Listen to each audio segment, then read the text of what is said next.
regardless of the station that we occupy. We all have to try harder. We all have to start with the premise that each of our fellow citizens loves this country just as much as we do, that they value hard work and family just like we do, that their children are just as curious and hopeful and worthy of love as our own.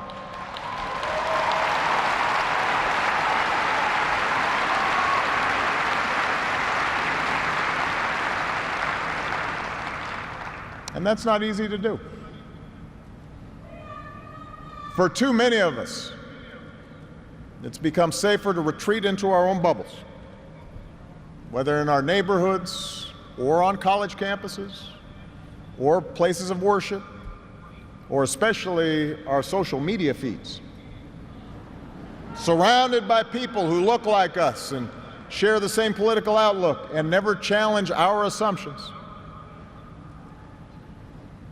And the rise of naked partisanship and increasing economic and regional stratification, the splintering of our media into a channel for every taste, all this makes this great sorting seem natural, even inevitable. And increasingly, we become so secure in our bubbles that we start accepting only information, whether it's true or not, that fits our opinions, instead of basing our opinions on the evidence that is out there.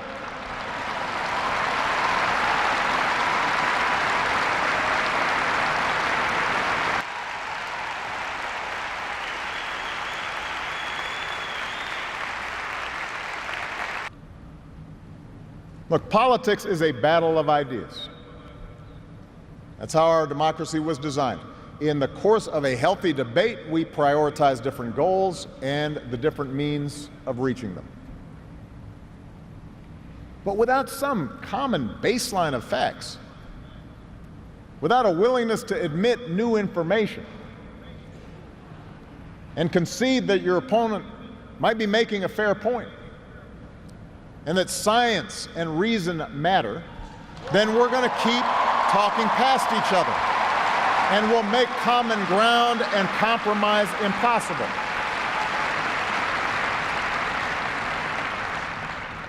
And isn't that part of what so often makes politics dispiriting?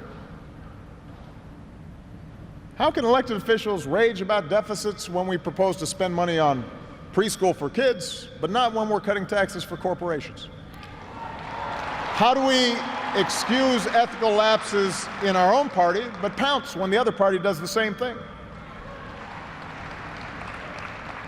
It's not just dishonest, this selective sorting of the facts. It's self-defeating.